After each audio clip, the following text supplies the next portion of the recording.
तर नमस्कार सगळ्यांना ॲट द रेट स्टोरीनॉम या चॅनलवरती आपलं हार्दिक स्वागत आहे. पुन्हा एकदा आपण एक नवीन व्हिडिओ घेऊन आलो. व्हिडिओ अशी आहे की इंटरनल पेपर झाला आहे तुमचा, तर त्याचे एकाच व्हिडिओमध्ये फायनान्शियल मॅनेजमेंटचे ओव्हरऑल सगळा पेपर मी एक्सप्लेन केलेला आहे या व्हिडिओमध्ये. फर्स्ट जेवढे थर्ड थर्ड क्वेश्चनपासनं फिफ्थ 5 क्वेश्चनपर्यंत जेवढे ऑप्शनचे पण आणि प्रॉब्लेम आहेत ते सगळे एक्सप्लेन केलेले. आपण वन बाय वन करून टाईम न घालवता स्टार्ट करूया व्हिडिओला. तर तुम्हाला थर्डमधला पहिला क्वेश्चन दिलेला आहे. त्याच्यामध्ये तुम्हाला दिले रेशो अनालिसिस करायचं आणि मोस्ट ऑफ द टाइम तुम्हाला एक्सटर्नल पेपरला 10 मार्काला रेशो अनालिसिस येतं, पण 5 मार्काला पण येऊ शकतं, जसं या प्रॉब्लेममध्ये आलंय तसं.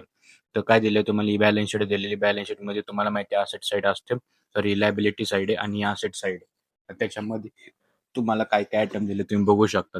आता हे आयटम झाले, तर त्यांनी काय काय फाइंड आउट करायला लावले आपण बघूया.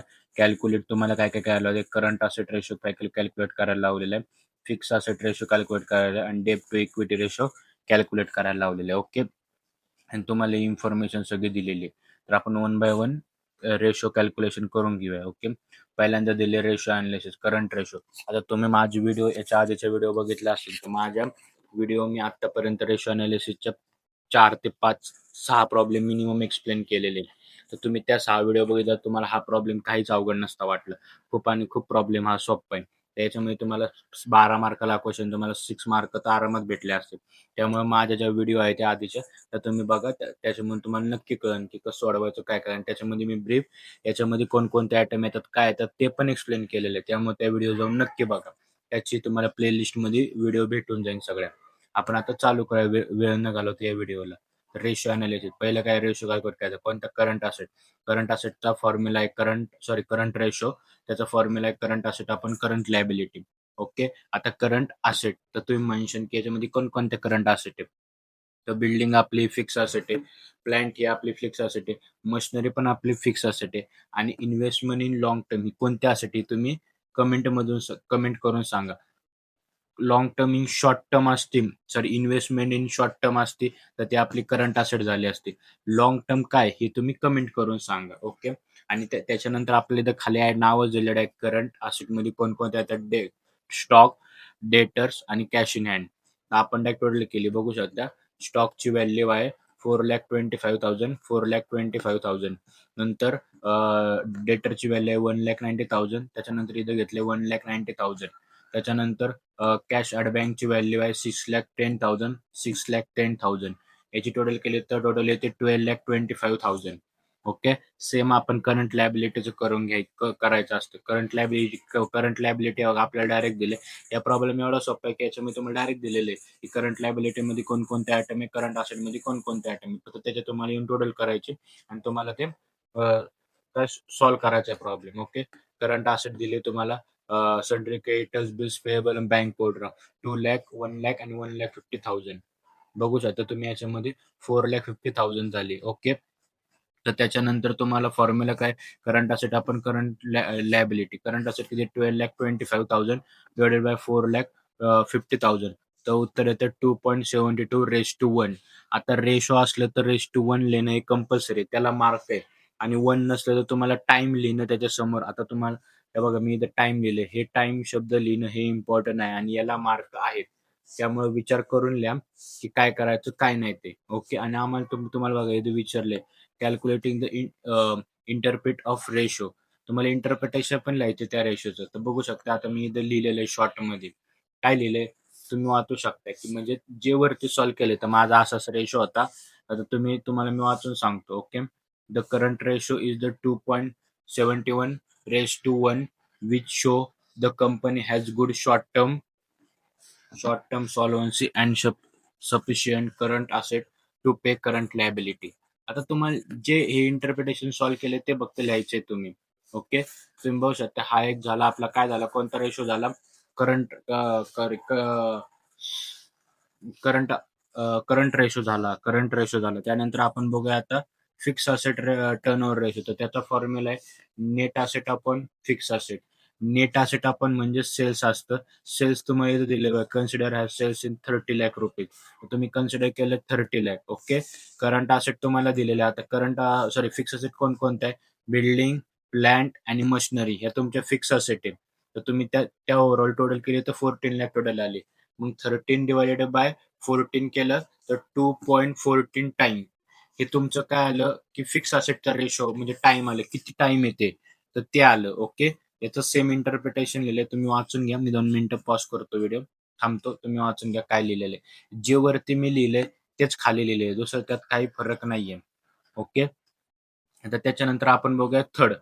थर्ड काय, debt to equity ratio. Okay, debt to इक्विटीचा रेशोचा फॉर्म्युला आहे लॉंग टर्म डेप्ट divided by share holder fund. Okay, long term डेप्ट म्हणजे डिबेंचर असतं. तुम्हाला डिबेंचर बघा किती दिले या प्रॉब्लेम मध्ये, डिबेंचर दिले 3 lakh rupees. Okay, 3 lakh rupees घेतले लॉंग टर्म डेप्ट म्हणजे डिबेंचर.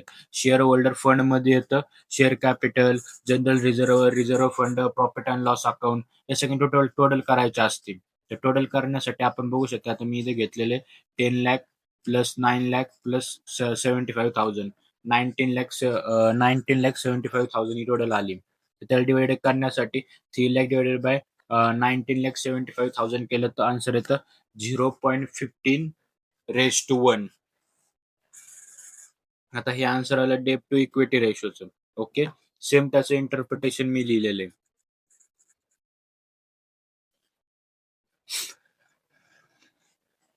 तुम्ही वाचून घेतला असेल किंवा स्क्रीनशॉट काढून घ्या, तुम्हाला कळण की काय लिहिलं तुम्ही. आणि प्रत्येकाने आपल्या आपल्या भाषेतले की चॅट जीपीटी किंवा कुठली पुस्तकाची लँग्वेज वापरू नका. आता तुम्ही वापरशा पण प्रॉब्लेम सॉल्व्ह करताना ते तुम्हाला कन्फ्युजिंग होणार, त्यामुळे सांगतो आपली भाषा यूज करा. ओके, आता हे फर्स्ट झालं. आता सेकंड नंबरचा प्रॉब्लेम दिलेला आहे तुम्हाला. सेकंड नंबरच्या प्रॉब्लेम मध्ये काय दिलंय, prepare a common size statement for the following information and comment. आता हे तुम्हाला स्टेटमेंट दिले, याचं तुम्हाला काय काढायचं, पर्सेंटेज काढायचं आणि त्या पर्सेंटेज वाईज तुमचं नेट सेल किती आहे, ग्रॉस प्रॉफिट किती आहे, नेट प्रॉफिट किती, ऑपरेटिंग प्रॉफिट किती, त्यांनी ज्या व्हॅल्यू हायलाइट केलेलं आहे त्या व्हॅल्यू फक्त त्यांना सांगायचं, त्यात इन्क्रीज आहे का डिक्रीज आहे, काय आहे ते, किती पर्सेंटेज आहे. ओके, तर आपण वन बाय वन ते पण कॅल्क्युलेशन करून बघून घेऊया. आता बघा मी काय लिहिलंय, second problem common size income statement. आता मी काय केलं की एखाद्याच्या मध्ये सगळं लिहून घेतलं की काय आहे काय नाही ते. तुम्ही बघू शकता याच्यामध्ये मी सगळं लिहून घेतलं, नेट सेल, नंतर वेजेस आणि सॅलरी वेलरी सगळं काय किती अमाऊंट आहे ते सगळं लिहून घेतलं इथं. ओके, आणि नंतर इथं काय केलं, पुढे पर्सेंटेज घेतलं. आता हे पर्सेंटेज कसं कॅल्क्युलेट करायचं, मोस्ट ऑफ स्टुडंटला माहिती नसतं, तर मी कॅल्क्युलेटरवर तुम्हाला एकदा कॅल्क्युलेटरवर एक एक दोन पर्सेंटेज कॅल्क्युलेट करून दाखवतो. ओके, आता आपण घेऊया कोणतं घेऊया, वेजेस वेजेस आणि सॅलरी घेऊ. तर वेजेस आणि सॅलरी किती आहे तुमच्याकडं, तर तुम्ही बघू शकता वेजेस आणि सॅलरी आहे तुमच्याकडं 20 sorry two two two 2,387 divided by किती करायचं, तुमचा नेट सेल किती बघायचं. नेट सेल म्हणजे तुमचा ओव्हरऑल सेल्स किती झालाय, 23,212. तर तुम्हाला याने डिवायडेड करायचं, इथे डिवायडेडचं चिन्ह दिलं 122 इंटू 100 इंटू 100 करा, उत्तर बघायचं 10.28 आलं इथं 10.28. ओव्हरऑल सगळ्याचं असंच कॅल्क्युलेशन करायचं. हे कॅल्क्युलेशन करून झालं, त्यानंतर तुम्हाला कमेंट द्यायची. आता कमेंट काय द्यायची, इथं कमेंट तुम्हाला कमेंट विचारले ना, याची कमेंट काय द्यायची, काही नाही की कमेंट द्यायची, cost of gold sold is too high at 82.57% of sale. म्हणजे आता पुढे गेलं आपण, मी पहिली कमेंट कशाची दिली की 82.57 म्हणजे कॉस्ट ऑफ गुड सोल्डची मी दिली. काय दिली की तुम्हाला इथं टिक केलेलं आहे बघा की काय कशाची कमेंट द्यायची, या दोन्हींची, operating cost, PBIT, property tax आणि interest. PBIT sorry profit after tax किंवा पीबीआयटी दिलं नाही तरी चालतं, पण तुम्हाला जे मेन आहे त्याची तर द्यायलाच लागते. फक्त जी काय आहे ती लिहायची, किती कॉस्ट ऑफ गोल्ड सोल्ड तेवढं, ग्रॉस प्रॉफिट मार्जिन किती आहे तेवढा, नंतर ऑपरेटिंग प्रॉफिटचं मार्जिन किती आहे तेवढा, नेट प्रॉफिटचं मार्जिन किती तेवढा. संपलं. एवढं इझी वे मध्ये तर आहे. तुम्ही बघू शकता एवढ्या इझी वे मध्ये मी तुम्हाला जवळजवळ 5 ते 10 मिनिटाच्या 2 प्रॉब्लेम सांगितले आणि सोडवायला गेलं तर 5 मिनिटं पण नाही लागतील. ओके, तर तुम्ही बघू शकता एवढ्या इझी वे मध्ये मी तुम्हाला सांगितलेले. आपल्याला आता बघू शकता की क्वेश्चन थ्री थ्री मध्ये त्यांनी 1 विचारलं होतं, 2 विचारलं होतं आणि यावेळेस 3 पण विचारलेले. ओके, तर 3 काय विचारले यांनी, यांना काढायचं WSCC. WSCCचा फुल फॉर्म काय तुम्ही कमेंट मध्ये नक्की सांगा. ओके, तर WSCCचा फुल फॉर्म आहे weighted average cost of capital. तर हे तुम्हाला कॅल्क्युलेट करायचे. हा तुम्हाला बुक व्हॅल्यू दिलेली, मार्केट व्हॅल्यू दिलेली आहे, after tax sorry after tax cost तुम्हाला पर्सेंटेज पण दिलेले. तेव्हा आपण वेळ न घालवता आपण एक वन बाय वन सोडवायला चालू करूया. आता काय बघा, कॉस्ट ऑफ कॅपिटल आहे, त्याची बुक व्हॅल्यू काढायची. आता बुक व्हॅल्यू काढण्यासाठी तुम्हाला पहिल्यांदा ओव्हरऑल कॅपिटल किती ते टोटल करायला लागणार. 45,000, 15,000, 10,000 आणि 13,000 केली, सॉरी 30,000 केली, तर याचा आन्सर येतो 1,00,000 रुपीज. तर 1,00,000 रुपीज काय आले तुमची बुक व्हॅल्यू आली. ओके. तर बुक व्हॅल्यू आल्यानंतर तुम्हाला काय करायचं, कॅल्क्युलेट वेटेड ॲव्हरेज कॉस्ट काढायचे. वेटेड ॲव्हरेज कॉस्ट कॅल्क्युलेट करा, तुम्हाला WACC तुम्हाला कॅल्क्युलेट करायचे. तर कसं कसं कॅल्क्युलेट करायचं, तुमचं इक्विटी तुम्हाला जे नाव दिले सोर्सेस दे, जी अमाऊंट दिली ती. ओके. तर तुम्हाला आता काय करायचं, आधी वेट वेट कॅल्क्युलेट करायचे. आता वेट कॅल्क्युलेट कसं करायचं, आपण कॅल्क्युलेटर ओपन करूया. कॅल्क्युलेटरवरती मी तुम्हाला दाखवतो कसं कॅल्क्युलेट करायचं. ओके. तुम्ही बघू शकता, तुम्हाला काय करायचं, वेट बघायचे. आता वेट किती तुमचं, सॉरी तुमची अमाऊंट किती इक्विटीची, 45,000 आहे. ओके. तर 45,000 घ्या. 45,000 डिवायडेड बाय तुमची टोटल कॅपिटल किती, 1,00,000 रुपीज आहे. 1,00,000 रुपीज करा. इंटर केलं तर किती येते, 0.45 आलं. 45 हे तुमचं वेट झालं. 0.45 हे वेट झालं. सेम तसंच कॅल्क्युलेशन कशाचं करायचं, रिटर्न रिटर्न अर्निंगचं करायचं. किती रिटर्न अर्निंग, 15,000 डिवायडेड बाय 1,00,000 किती, 0.15 आलं. सेम असं सगळ्यांचं कॅल्क्युलेशन करायचं. ओके. तर ते कॅल्क्युलेशन केल्यानंतर तुम्हाला काय करायचं, तर कॉस्ट काढायची. कॉस्ट तुम्हाला प्रॉब्लेम मध्ये दिलेलीच आहे, किती कॉस्ट आहे ती कॉस्ट किती लिहून घ्यायची फक्त. ओके. साधं सिंपल हे झालं. आणि आता तुम्हाला काय काढायचं, आता वे वेटेड कॉस्ट काढायची. वेटेड कॉस्ट काढण्यासाठी काय करायला लागतं तुम्हाला, ते तुम्हाला परत कॅल्क्युलेटरवर दाखवतो. ओके. तर तुम्हाला हे जे आहे 0. सॉरी 0.45 इंटू 14 काय दाबायचं, पर्सेंटेज चिन्ह असेल तर पर्सेंटेज चिन्ह दाबा. किती आलं बघा, सॉरी एक मिनिट, 0.45 इंटू 14 करा. किती आलं, आलं का, 6.03. आणि ते ते तुम्ही हे पर्सेंटेज चिन्ह दाबलं ते परत झिरो. हे आता बघा, तुम्हाला इथं पण करून दाखवतो मी, ते आधी केलं होतं तसं. आता बघा 0.45 इंटू 14 पर्सेंटचं चिन्ह दाबलं तर ही एवढी व्हॅल्यू येणार आहे. याला परत डिवायडेड बाय तुम्हाला 100 करायला लागणार. Sorry into into sorry into into 100 करायला लागणार तुम्हाला, तेव्हा ते उत्तर येणार.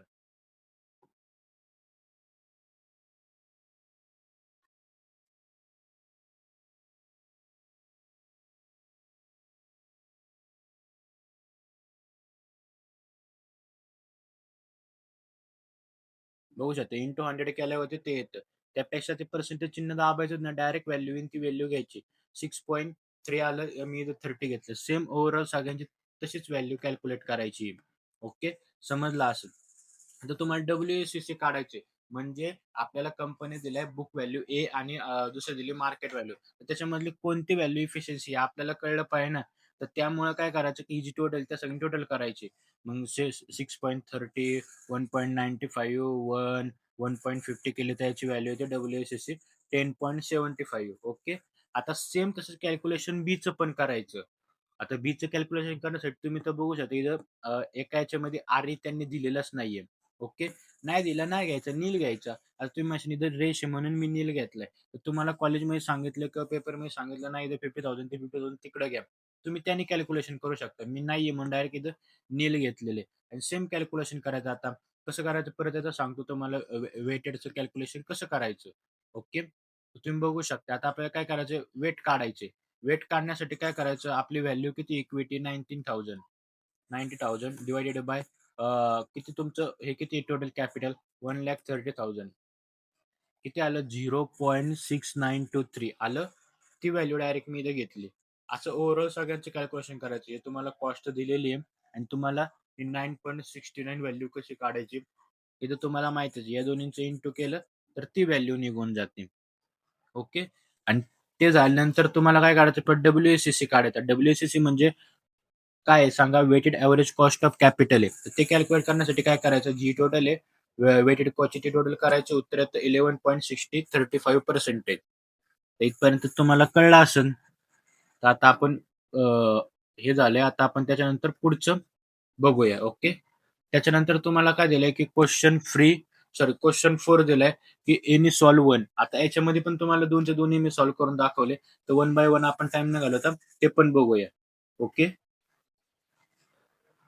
तर त्याच्यामध्ये आपल्याला काय केलं की आता त्यांनी पहिलं त्यांनी काय केलं की determining the working capital requirement, estimate working capital requirement by total cost capital यांनी अप्रोच दिली. कोणत्या कोणत्या अप्रोचने सॉल्व्ह करायचं हे तुम्ही बघत जा, कारण तुमचा हा चॅप्टर आहे 3rd का 4 नंबरचा चॅप्टर आहे. याच्यामध्ये जवळजवळ 4 ते 5 मेथड आहे.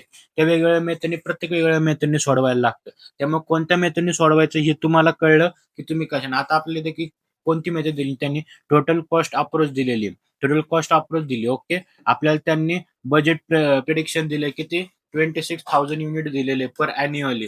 रॉ मटेरियलचे पर युनिट दिले, लेबरचे पर युनिट दिले, ओव्हरहेडचे पर युनिट दिले, टोटल कॉस्टचे पर युनिट दिलेले. ओके. आणि हे तुमची जी ऍडिशनल इन्फॉर्मेशन आहे, हे ऍडिशनल इन्फॉर्मेशन खूप इम्पॉर्टंट आहे. आता मोस्ट ऑफ द स्टुडंटला काय होतं की हे ऍडिशनल इन्फॉर्मेशन तुम्ही जेव्हा प्रॉब्लेम सॉल्व्ह करता तेव्हा पॅरेग्राफ मध्ये येतात, तेव्हा त्यांना कळत नाही ही कशी आली, काय आलं, काय काय नाही ते. तर त्यामुळं प्रॅक्टिस करा आणि आपल्या याच्या पण व्हिडिओ चॅनलवरती आहे, त्या पण व्हिडिओ तुम्ही बघू शकता. ओके. तर त्या वेळ न घालता आपण प्रॉब्लेम सोडवायला सुरुवात करू. ओके. आता हा फॉर्मॅट आहे. आता हा फॉर्मॅट मी एका व्हिडिओमध्ये जवळजवळ मी हा फॉर्मॅट 15 मिनिटं एक्सप्लेन केलेला आहे. या फॉर्मॅटमध्ये काय कुठं अमाऊंट टाकायची, काय करायचं, काय नाही. ती व्हिडिओ बघितली असेल तर तुम्हाला नक्की कळणार हा प्रॉब्लेम कसा सॉल्व्ह करायचा. ओके. आता आपल्याला दिले टोटल टोटल कॉस्ट अप्रोच, तर त्याचं particular working note amount. Okay. तर आता आपण पहिला आयटम घेतलाय करंट असेट. आता करंट असेट मध्ये काय घेतलं मी, रॉ मटेरियल घेतलं पहिलं. आता फॉर्मॅटच आहे, तुम्ही मशीन काय घेतला फॉर्मॅट आहे, तुम्ही फॉर्मॅट पाठ केला की तुम्हाला काही टेन्शन नाही. रॉ मटेरियल घेतलं. रॉ मटेरियलचे तुम्हाला पर युनिट अॅन्युअल किती दिले, 26,000 दिलेले. 26,000 घेतले. आता तुम्ही मशीन 100 कुठनं आले, तर 100 इथं पर युनिट दिले बघा 100, ते 100 घेतलं. ओके. आणि तुम्ही मशीन 4/52 कुठनं आलं, ते इथं दिले बघा. रॉ मटेरियल होल्डिंग पिरियड किती आहे, 4 वीक. काय त्यांनी 4 वीक दिलाय, तर आपण 4 वीक घेतला. ओके.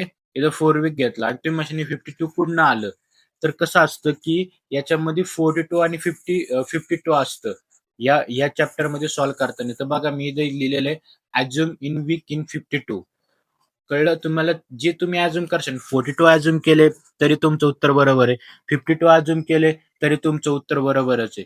त्यामुळं काय करायचं की तुम्ही जी व्हॅल्यू आहे ती वर्किंग नोट करायचं, खाली प्रॉब्लेम सोडून झाल्यानंतर तिथं तुम्ही लिहून ठेवायची assume and the assume week in 52. मी 52 अजून केले 52, तुम्ही 42 अजून केले 42 लिहून ठेवा. ओके. ते मी 52 अजून लिहून ठेवले म्हणून मी सगळीकडे याच्यामध्ये वरती त्यांनी वीक दिलेले पण टोटल वीक मी घेताना 52 घेतलेले. ओके. तर तुम्ही बघा याचं तुम्ही कॅल्क्युलेशन केलं तर 2 लाख रुपये कॅल्क्युलेशन येते. इथपर्यंत समजलं असेल. तर त्यानंतर तुम्हाला सेकंड पॉईंट आहे की तर सेकंड पॉईंट वर्किंग कॅपिटल. आता वर्किंग कॅपिटल तुम्हाला फाइंड आउट करायचं होतं. वर्किंग कॅपिटल कसं फाइंड आउट करायचं तुम्हाला हे दिलंय.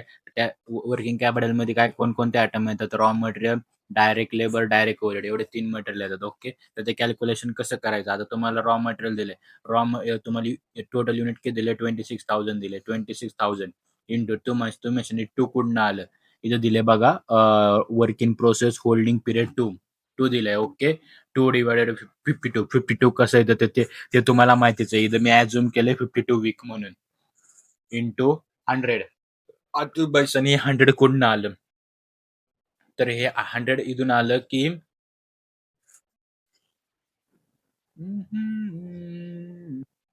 तर माझ्याकडून इथून 100 लिहायचं राहिले, इथे इंटू 100 आहे. ओके. तर ते तुम्ही समजून घ्या. इंटू 100 केलं तरी उत्तर 1 लाख रुपये जाते. पर्सेंटेज आहे, हे पर्सेंटेज आहे बघा, पर युनिट हे.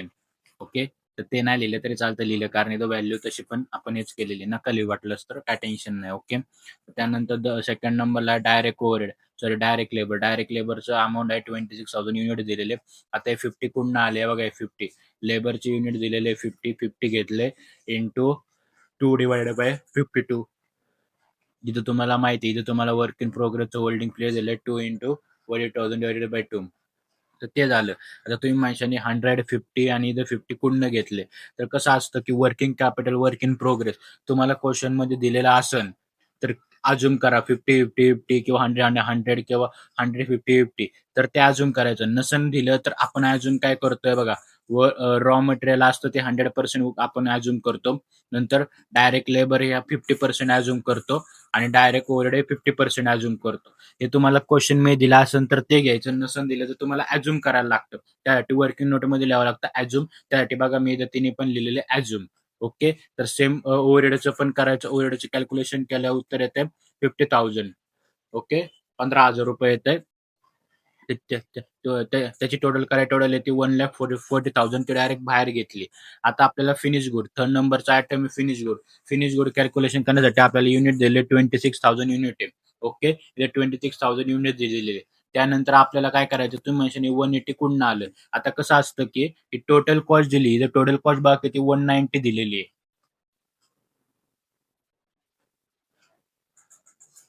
ओके. पण इथं काय दिलंय ओव्हरहेड इन्क्लुडिंग इन डेप्रिसिएशन ₹10.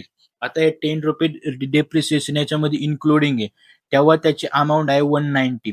तर इन्क्लुडिंग असतं नसतं तर किती असती 180 असती. कारण हे तुम्ही 10 ऍड आहे तर तुम्हाला ते लेस करायला लागणार आहे. त्याच्यामुळे ते आपण 180 घेतो. तर इथं बघू शकता तुम्ही 180 घेतलेलं आहे मी. इथं 180 इंटू आता तुम्ही मशीन बघा फिनिश गुड्सला इथं दिले फिनिश गुड्स होल्डिंग पिरियड आहे 6 वीक्स. 6 वीकचा दिले 6 वीक डिवायडेड बाय 52 केलं तर अमाऊंट येते 5,40,000. ओके. तर त्यानंतर पुढचं आहे डेटर्स. आता डेटर्स आहे डेटरचं पण सेम दिले तुम्हाला युनिट दिलेले डेटरची अमाऊंट तुम्हाला दिलेली किती इथं बघा. आता कस्टमर म्हणजे अगं मी इथे लिहून ठेवले कस्टमर म्हणजे असतात डेटर्स आणि सप्लायर म्हणजे असतात क्रिएटर. हे बऱ्याच मुलांना माहित नसतं आणि माहित असलं तरी पण पेपरमध्ये गेलं याच्यामध्ये चुका होतात. तर तुम्ही हे तुमच्या नोट्समध्ये किंवा प्रॉब्लेम सॉल्व्ह करताना लिहून ठेवा. ओके. तर इथे बघू शकता 26,000 इंटू 80 8 डिवायडेड बाय 52 केलं तर उत्तर येतं 7,20,000. इथपर्यंत समजलं असेल. त्यानंतर तुम्हाला कॅश दिलेली आहे. आता कॅश किती दिलेली बघा. इथे दिलेलं आहे expected in cash in hand किती 50 लाख रुपीज दिलेली आहे. 50 लाख रुपीज दिली. इथे 50 लाख रुपीज बघू शकता आहे. 50 लाख रुपीज तुम्ही लिहून टाकली. आता काय करायचं टोटल करायचं total of M. Total of M म्हणजे या सगळ्यांची टोटल करायचे. आता तुम्ही मी जी अमाऊंट आहे 2 लाख ही बाहेर लिहा. 2 लाख बाहेर लिहिली तर तुमची टोटल बरोबर येणार आहे. तर मी ओव्हरऑल सगळी टोटल केली तर माझी टोटल आली 16,50,000 टोटल आली. तर इथपर्यंत तो तुम्हाला समजला असेल. तर तुम्ही नंतर बघू शकता आपल्याला काय नंतर करंट असेट झाला. आता करंट लायबिलिटी फाइंड आउट करायचं आहे. कारण या चॅप्टरचंच नाव वर्किंग कॅपिटल रिक्वायरमेंट. तुम्हाला एखाद्या म्हणजे बिझनेससाठी किती कॅपिटल रिक्वायरमेंट आहे ते तुम्हाला फाइंड आउट करायचे. ओके. तर आपल्याला काय करायचं आता करंट लायबिलिटी फाइंड आउट करायचे. तर करंट लायबिलिटी पहिल्यामध्ये येतं क्रिएटर. क्रिएटरचं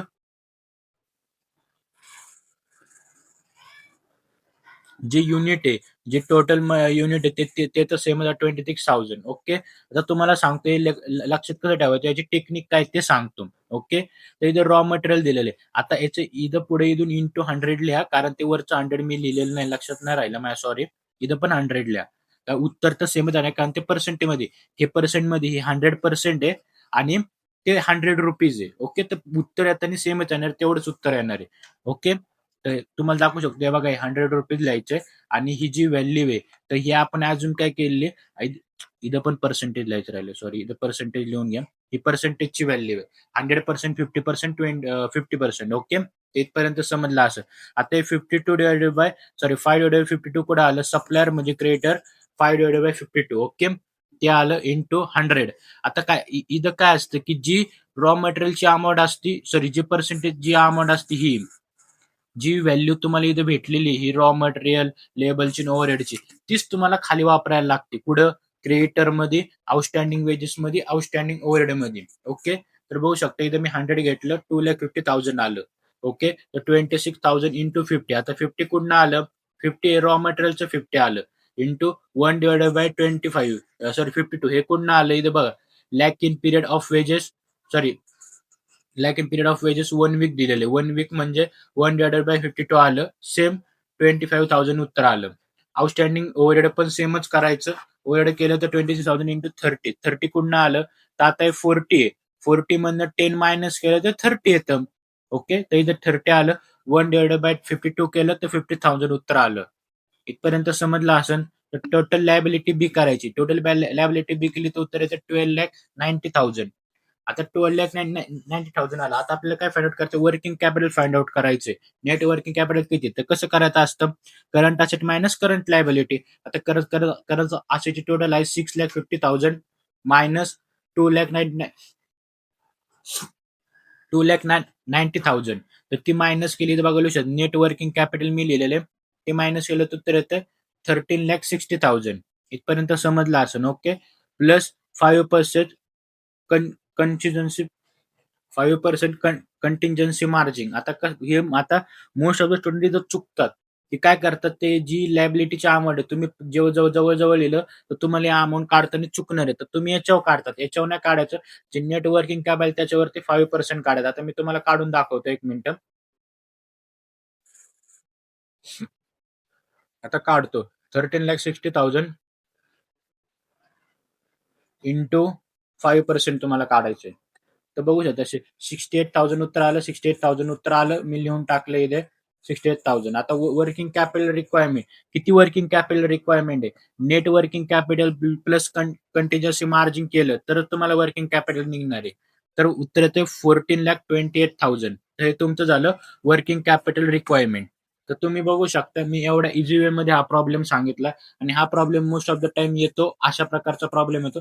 तर त्यामुळे हा प्रॉब्लेम नक्की बघा. तुम्हाला परत एकदा सांगतो की हे जे आहे ते 100% आहे, आणि इथं जे माझ्याकडून राहिलंय हे 100% आहे. इंटू 100 माझं करायचं राहिलंय, पण तुम्ही ते तरी केलं तरी उत्तर सेमच येणार आहे. 2,50,000 उत्तर येणार आहे, आणि इथं पण सेम माझ्याकडून ते विसरले, तर त्यासाठी सॉरी. तर आपण आता त्याच्यामधला नेक्स्ट प्रॉब्लेम बघूया. फोर्थ क्वेश्चन मधला बी. तर काय करायचं, याच्यामध्ये एक्स वाय झेड लिमिटेड आणि पी क्यू आर लिमिटेड दोन कंपन्या दिल्या. त्याच्यामध्ये तुम्हाला काय करायचे, कॅल्क्युलेट काय काय करायचं, ऑपरेटिंग लिव्हरेज, फायनान्शियल लिव्हरेज आणि कंबाईन लिव्हरेज.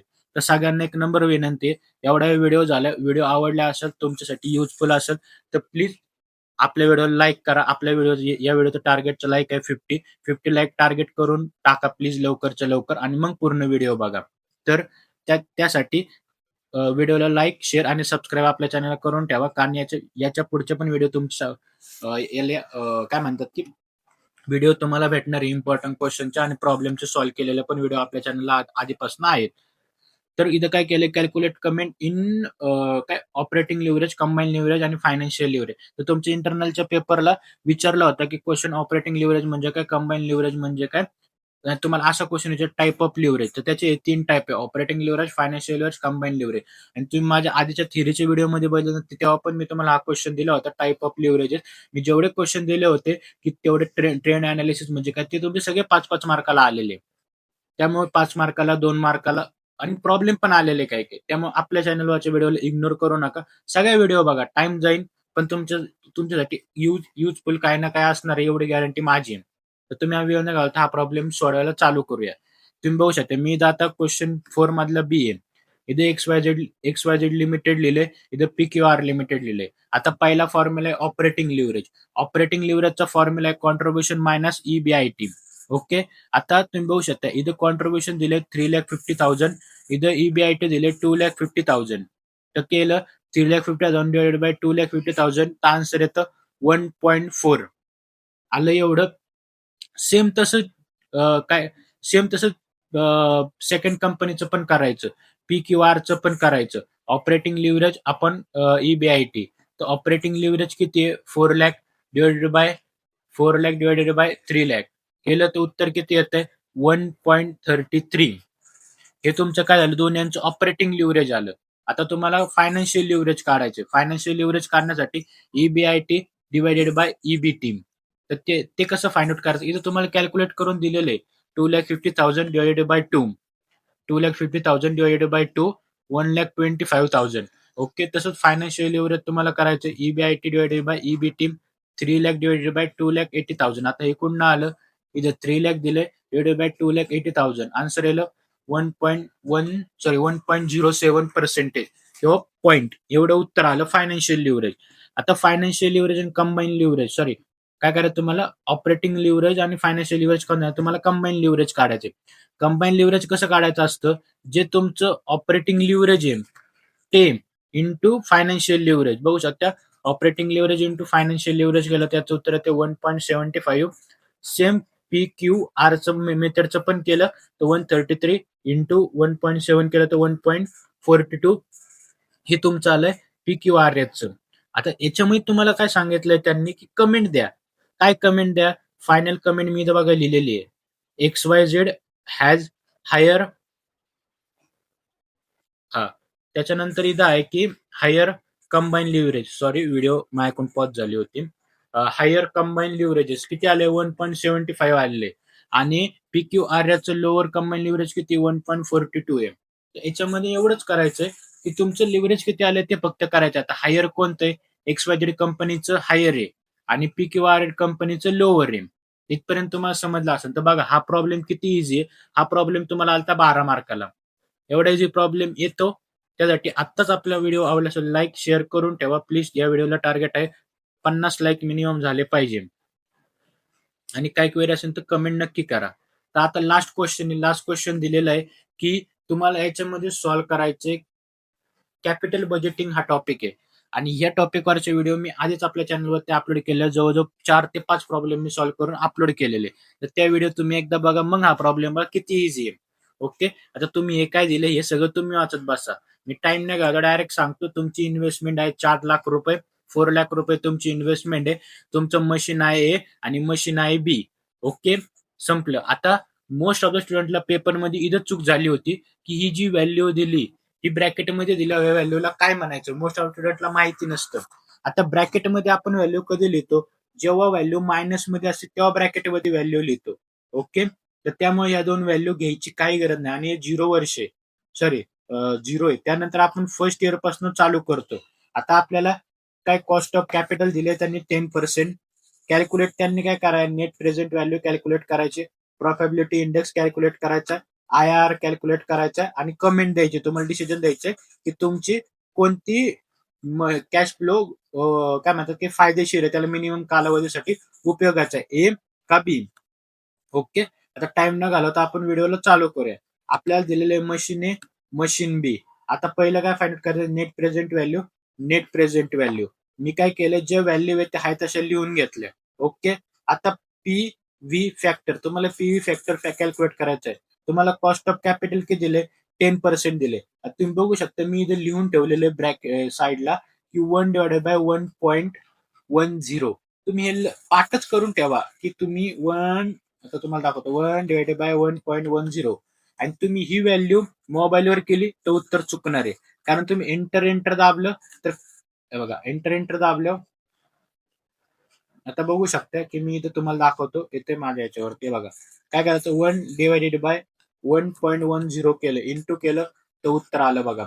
आता मोस्ट ऑफ द स्टुडंट काय करतात की ह्या ज्या व्हॅल्यू आहे, ही जी व्हॅल्यू आहे ही, तर ही पेपरमध्ये घेताना 4 डिजिट किंवा 3 डिजिट घेतात. तर तुम्ही पाठीमागच्या किंवा दुसऱ्या तुमच्या मित्रमैत्रिणी कंपॅरिझन करू नका. त्यांनी 4 डिजिट घेतलं, तुम्ही 3 डिजिट घेतलं, तर तुमचं उत्तर पूर्णपणे चुकणार आहे. आणि तुम्ही म्हणशील की नाही माझं उत्तर चुकलं.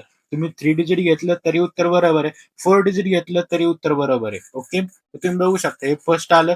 सेकंड फक्त इजिकल टू साईन दाबत राहायचं. हे बघा, इजिकल टू साईन दाबलं तर उत्तर येत राहतं. इजिकल टू केलं. आता मी लॅपटॉपवर करतोय म्हणून येतं, तुम्ही तुमच्या मोबाईलवर करून बघा. मोस्ट ऑफ द टाइम येणारच नाही. आलं तर उत्तर चुकणार आहे.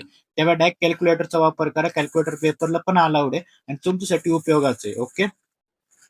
तर कळलं असं ना तुम्हाला. त्यानंतर काय करायचं? प्रेझेंट व्हॅल्यू कॅल्क्युलेट करायची. प्रेझेंट व्हॅल्यू कॅल्क्युलेट करा. 40,000 इंटू 0.9099 इंटू केलं की 36,360 तुमची प्रेझेंट व्हॅल्यू आली. ओव्हरऑल अशाच सगळ्या व्हॅल्यू फाइंड आउट करायच्या. ओके.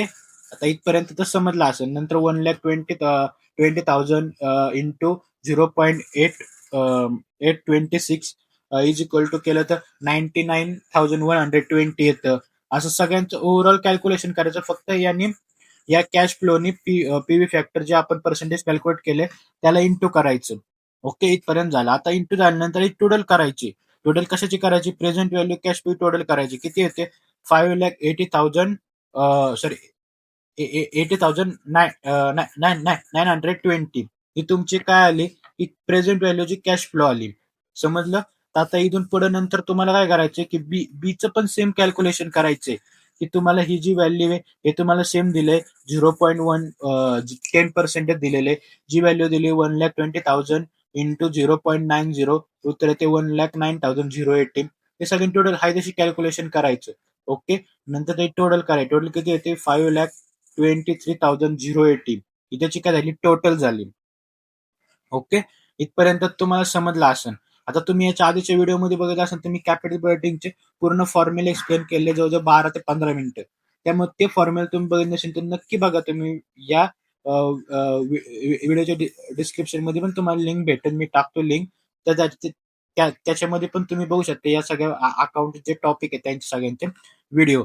तर तुम्हाला आपल्याला काय करायचं पीव्ही काढायचं. तर पीव्ही नेट प्रेझेंट व्हॅल्यू काढायचा. फॉर्म्युला काय total present value upon cash in flow minus initial investment. आता टोटल प्रेझेंट व्हॅल्यू कुठं राहिली बघा. टोटल केली ही टोटल आहे 5,18,920. ही तुमची काय झाली प्रेझेंट व्हॅल्यू झाली मायनस इनिशियल इन्व्हेस्टमेंट. आता इनिशियल इन्व्हेस्टमेंट कुठे आहे बघा इथं machine requirement investment in each. इथं काय दिले बिलोंग इच म्हणजे दोन्हीला पण दिलेलं आहे 4,00,000 दिले. ओके. तर 4,00,000 मायनस केलं तर उत्तर येते 1,18,920. याला तुमचा एनपीबी एचा. सेम बीचा पण ते एनपीबी कॅल्क्युलेट करायचा. 5,23,080 मायनस 4,00,000 केलं 1,23,080. ओके. हा तुमचा झाला एनपीबी. आता तुम्हाला सेकंड काय विचारलंय त्यांनी प्रोबॅबिलिटी इंडेक्स काढायचा आहे. तर मी तुम्हाला जेव्हा व्हिडिओ बनेल त्याच्यामध्ये पण सांगितलं तर प्रोबॅबिलिटी इंडेक्स काढणे हे काय रॉकेट सायन्स नाहीये किंवा काय नाहीये. की त्याच्यामध्ये इझी फॉर्म्युला आहे. जो तुमचा एनपीबीचा फॉर्म्युला आहे तो तुम्ही लेस केलाय तो फक्त डिवायडेड करायचं. इथं डिवायडेड केलं तर उत्तर येऊन जातं. काय फॉर्म्युला आपण बघूया. Total present value of cash in flow upon initial investment. Okay. तर टोटल प्रेझेंट व्हॅल्यू आहे 5,80,920. इनिशियल इन्व्हेस्टमेंट आहे 4,00,000. उत्तर येते प्रोबॅबिलिटी इंडेक्स आला 1.30. सेम तसंच बीचं पण केलं तर उत्तर येते 1.31. इथपर्यंत तुम्हाला समजलं असेल. ओके. आता तुम्हाला हे वेगळं हे सांगतो मी एक्सप्लेन करतो. कारण माझ्या व्हिडिओमध्ये मी हा फॉर्म्युला एक्सप्लेन केलेला नव्हता. इथे काय करायचं ए आर आर तुम्हाला काढायचं आहे बघा. A R R. ओके. याचा फुल फॉर्म आहे अॅन्युअल रेट ऑफ रिटर्न. म्हणजे एका वर्षामध्ये तुम्हाला किती रिटर्न सरासरी भेटले हे तुम्हाला फाइंड आउट करायचे. तर ते फाइंड आउट कसं करायचं. तर तुमचे जी इन्व्हेस्टमेंट आहे मशीन एची पूर्ण टोटल आहे या सगळी टोटल करायची. टोटल केल्यानंतर किती नंबर ऑफ इयर आहे 5 आहे ना. त्यांनी 5 डिवाइड करायचं. बघा मी इथं केलं आता या सगळी टोटल केली बघा किती टोटल आली 7,20,000 आली. डिवाइडेड बाय 5 केलं तर 1,44,000 आले. इथपर्यंत समजलं. आता मग हा फॉर्म्युला वापरायचा. आता फॉर्म्युला काय वापरायला मी average annual profit divided by average investment into 100. Okay. आता ऍव्हरेज अॅन्युअल प्रॉफिट मी काढलाय किती आलाय 1,44,000. ऍव्हरेज इन्व्हेस्टमेंट किती आहे. इन्व्हेस्टमेंट तुम्ही बघू शकता इन्व्हेस्टमेंट किती दिलेली 4,00,000 ची इन्व्हेस्टमेंट आहे. ओके. तर 4,00,000 इंटू 100 केलं तर 36% तुमचं काय आलं की ए आर आर आलं. इथपर्यंत तुम्हाला समजलं असेल. सेम मी बीचं पण केले. आता बीला मी सगळ्यांची ऍडिशनल नाही केली पण ऍडिशनल मी आधीच करून ठेवली 6,80,000 आली डिवायडेड बाय 5 केलं तर उत्तर येते 1,36,000. ओके. त्याला divided by formula average annual profit into 100 divided by average investment. Annual profit किती 1,36,000 डिवायडेड बाय 4,00,000 इंटू 100 केलं तर 34% उत्तर येतं. बघू शकता. इथपर्यंत आपण काय केलं का नाही काय रॉकेट सायन्स नव्हतं. जे जे जे त्यांनी सांगितलं ते आपण एक्सप्लेन केलं. आता तुम्हाला 4 नंबरला काय सांगितले कमेंट द्यायला सांगितले. आता इथे तुम्ही बघू शकता इथे कमेंट ऑन इन्व्हेस्टमेंट. आता मी कमेंट काय दिली ते बघू शकता. Machine B has higher N 1,20,080 and higher P probability index is 1.31. आता हे काय थोडक्यात तुम्हाला सांगतो. बघू शकता तुम्ही आपण एनपीबीचं कॅल्क्युलेशन केलं फर्स्ट इयरचं सेकंड इयरचं ए आणि बीचं. मोठं कोण आहे बी ए.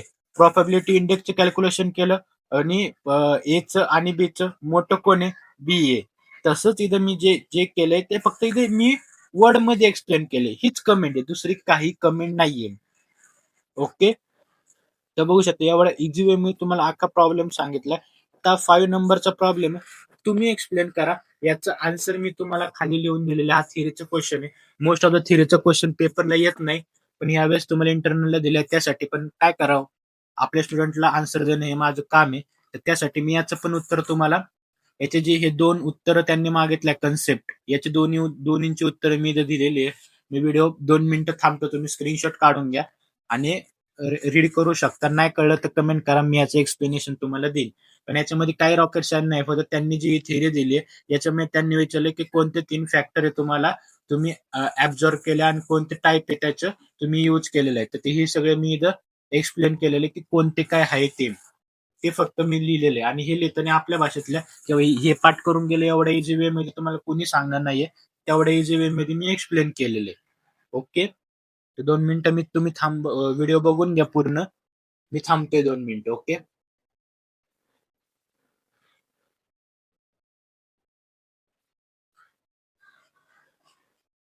तर तुम्ही बघितलं असं सगळ्यांनी. तर आता बघू शकता की मी एकाच व्हिडिओमध्ये ओव्हरऑल अख्खा तुमचा पेपर आहे तो थिअरीचे क्वेश्चन 3 पासून क्वेश्चन 5-6 पर्यंत ओव्हरऑल ABC सगळे एक्सप्लेन केलेले. तुम्हाला याच्यामधली थिअरी पण एक्सप्लेन करून पाहिजे असेल विथ आन्सर विथ एक्सप्लेनेशन तर त्यासाठी कमेंट करून सांगा. मिनिमम 50 लाईक झाले पाहिजे तेव्हाच मी व्हिडिओ करणार आहे नंतरची. तर तुम्ही बघू शकता. व्हिडिओ आवडले असेल तर आपल्या चॅनल लाईक शेअर आणि सबस्क्राईब करा. बेल आयकॉन नक्की ऑन करून ठेवा कारण याच्या पुढे तुमचे पेपर लवकर लवकर येणार तर त्यामुळे कधी पण व्हिडिओ अपलोड होऊ शकता. तुम्हाला नोटिफिकेशन नाही आलं तर लॉस तुमचा आहे. सॉरी.